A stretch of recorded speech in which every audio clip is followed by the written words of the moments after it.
बिहार में वंचित वर्गों के वोटों को काटने की साजिश चल रही है और इसके पीछे पूरा संघी ढांचा लगा हुआ है। आज चुनाव आयोग बिहार के 65 लाख वोटों को काट चुका है। क्या चुनाव आयोग के पास इस बात का आंकड़ा है कि इन 65 लाख कटे हुए वोटर्स में कितने दलित हैं, कितने पिछड़े हैं, कितने मुस्लिम हैं? अगर आयोग के पास आंकड़ा है तो इस बात की जानकारी कब दी जाएगी? वहीं जो आंकड़ा आज 65 लाख का है, जनवरी 2025 तक यही आंकड़ा 4 लाख था। चंद महीनों में ये आंकड़ा इतना कैसे बढ़ गया? इसी 65 लाख के आंकड़ों में 22 लाख का आंकड़ा मृत लोगों का है। आप हमें बताइए, एकदम से मृत लोगों की संख्या इतनी कैसे बढ़ गई और ये आंकड़ा कैसे बढ़ गया? इसमें गलती किसकी है, आयोग की या जनता की? आयोग पहले गलत था या आज, या फिर आयोग पर निर्देश ही यही थे ताकि कुछ चंद लोगों का फायदा हो सके? क्या संघ के इशारे पर दलित वंचित वर्ग से आने वाले लोगों के लोकतांत्रिक अधिकार को खत्म किया जा रहा है? जिन गरीब वंचित लोगों के पास रहने को जमीन नहीं है, घर में बिजली नहीं है, उन लोगों से कागज मांगोगे? जिन लोगों के पास रहने का घर नहीं है, वो लोग कहाँ से लाएंगे निवास प्रमाण पत्र या पासपोर्ट? बताइए।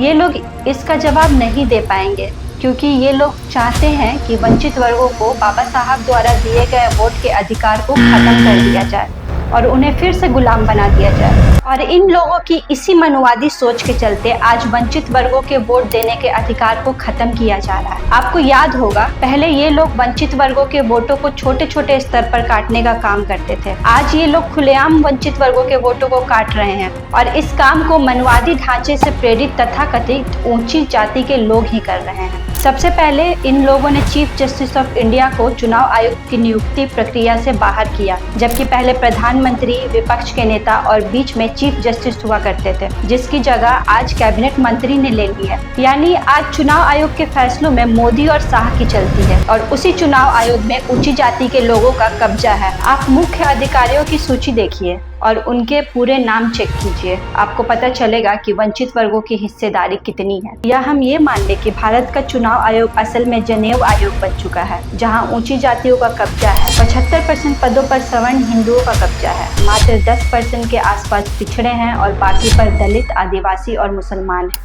साथ ही चुनाव आयोग के मुख्य अधिकारियों में 87% ऊंची जाति के सवर्ण हिंदुओं का कब्जा है, जहां केवल 2 आदिवासी और 2 मुसलमान हैं, वो भी अपर कास्ट। और दलितों पिछड़ों की तो शून्य हिस्सेदारी है। वहीं बात अगर महिलाओं की हो तो 136 अधिकारियों में मात्र 16 महिलाएं हैं। यानी ये मनवादी सत्ता के लोग पहले चुनाव आयोग में आयुक्त का चुनाव करेंगे, फिर वही जनेऊधारी चुनाव आयोग वंचित वर्गों के वोट काटने की नीति बनाएगा और फिर दलितों, आदिवासियों, पिछड़ों और मुसलमानों के लोकतांत्रिक अधिकार को छीन लिया जाएगा। इसीलिए ये बहुत जरूरी है कि SIR का विरोध जोरों से किया जाए और चुनाव आयोग में मौजूद ऊंची जाति के कब्जे पर भी आंदोलन खड़ा किया जाए। तो इस बात को पहुंचाइए उन लोगों तक जो इस बात को समझते हैं कि लोकतंत्र में वंचितों की हिस्सेदारी भी सबके बराबर ही मायने रखती है।